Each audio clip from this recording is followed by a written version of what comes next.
Les 2 minutes citoyennes, un podcast du site viepublique.fr pour comprendre les notions et les concepts essentiels au cœur du fonctionnement des institutions et de la vie publique.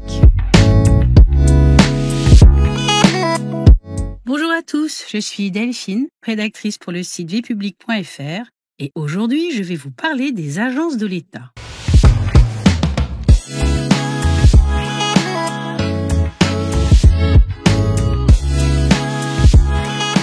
Alors, quelles sont les caractéristiques d'une agence ? Une agence est une forme d'organisation administrative créée par une loi ou un décret. Elle assure notamment des missions administratives, d'expertise, de financement et de prestation de services. Selon la définition élaborée par le Conseil d'État en 2012, une agence est autonome et assure une responsabilité structurante dans la mise en œuvre d'une politique publique. Elle est unique dans son domaine d'intervention. Enfin, elle est soumise aux instructions et au contrôle financier de l'État. Les agences se distinguent des autorités administratives indépendantes, comme le Défenseur des droits ou la CNIL, qui sont indépendantes.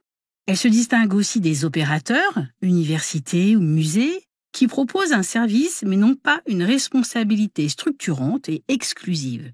Ils sont ce qu'on appelle duplicables.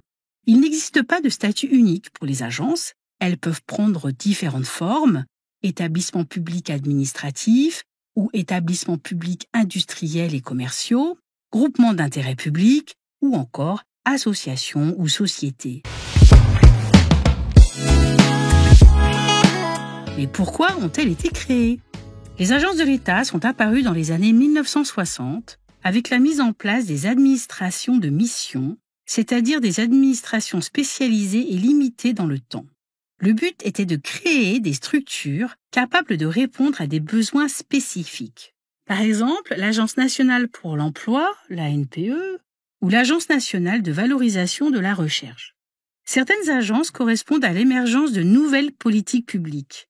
Par exemple, en 1974, l'Agence pour les économies d'énergie, après le premier choc pétrolier, ou encore l'Agence nationale pour la rénovation urbaine en 2003, pour réhabiliter des quartiers difficiles. D'autres sont créés dans le but de répondre à des crises, comme l'Agence française de lutte contre le sida, coordonner des politiques décentralisées, l'Agence nationale pour la cohésion sociale et l'égalité des chances, par exemple, dissoute en janvier 2015, ou encore moderniser l'administration. Dans le cadre du projet de loi de finances pour 2026, la suppression ou la fusion d'un tiers des agences et des opérateurs de l'État est envisagée par le gouvernement afin de permettre notamment des économies budgétaires.